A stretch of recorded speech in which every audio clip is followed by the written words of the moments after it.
Nelson Lakes National Park was once a land of giant glaciers, dominating the northern South Island.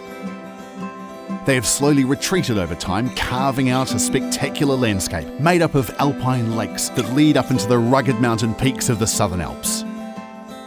The park offers exploration opportunities for people of all fitness levels. One rewarding alpine crossing lays deep in the park, requiring a lot of time, commitment and skill to complete. Waiau Pass.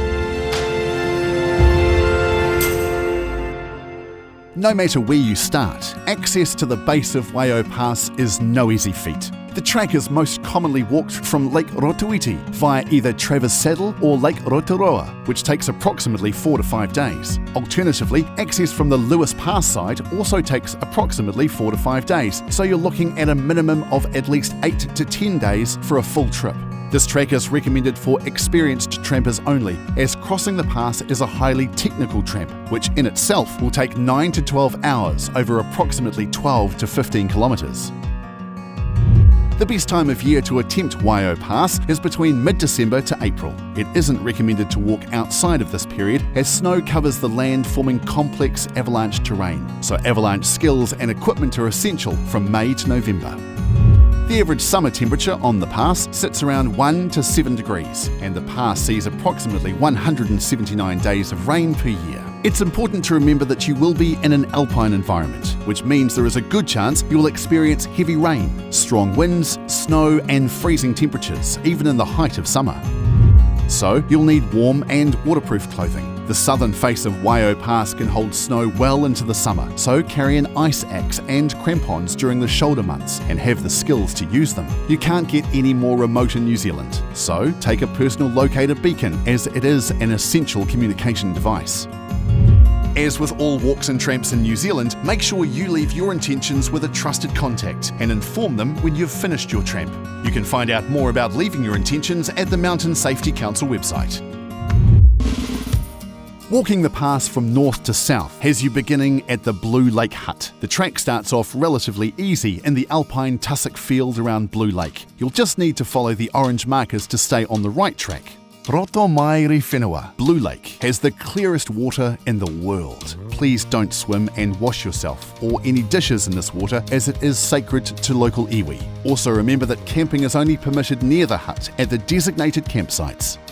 You'll very quickly start a short climb up through the forest, which brings you up onto the Rotopo Hueroa, Lake Constance Plateau. Again, please do not swim or wash yourself here. There are several tracks that split off from one another and things can become a bit confusing. Just keep to the far right track to stay on the right path. It may appear better to follow the lake edge around, especially if you are walking south to north. However, cliffs will block your path, so make sure you follow the track, which heads up a short scree slope onto the bluffs above the western side of the lake. Remember to kick steps in on the scree slope and keep to the orange poles. This will bring you onto a tussock track, which is fairly easy to walk, but the presence of snow can make it slippery, which isn't a good thing when there is nothing but steep cliffs below you. Small amounts of scrambling will be required, so take your time and know your limits. Once you descend back down to Lake Constance, you'll be approaching the end of the valley. A short walk through some tussock will bring you to the start of the Waiau Pass climb. The climb is steep, tough, and good footing will be necessary. The tussock quickly gives way to a scree slope. Poor weather can result in low visibility, and route finding experience will be needed. So make sure you don't leave your current track marker before finding the next one. Also, snow can still be present in this area throughout summer. As you reach the small plateau halfway up the climb, a false summit directly above you can be misleading. The track actually continues to the right and around the prominent peak. Eventually, the ground will start to even out and you will reach the summit of the pass. You'll be most exposed up here, especially to any strong wind coming from the north or south.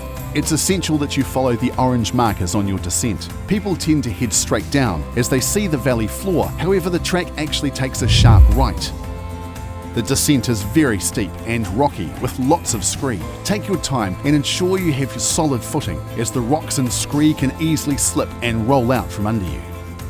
This face of the mountain does not receive much sunlight, so snow may very well be present at any time of the year. If snow is present, you will need to have an ice axe, crampons, and avalanche rescue equipment to safely descend. If you don't have these, then be prepared to turn back and change your trip plans. Once you have safely navigated the pass, you'll then carry on down the Waiau Valley towards Waiau Pass. Caroline Bivvy will be the first shelter that you come across, which only has 2 beds, so a tent may be needed to stay here. A further hour of tramping down the track will bring you to Waiau Hut. This hut was recently built, so may not appear on your map.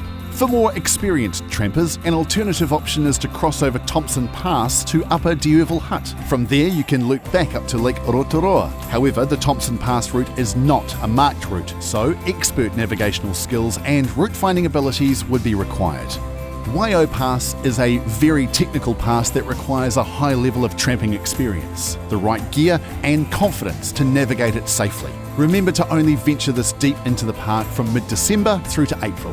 Make sure you pass through and talk to the dock staff at the Nelson Lakes Visitor Centre in St Arnaud to get the latest information on track and snow conditions. Remember to check the official Nelson Lakes mountain weather forecast at MetService.com. Finally, as you'll be very remote, it's important to assess the weather at the start of the day. If conditions are poor, it's best to stay an extra night at the hut and wait for a better day.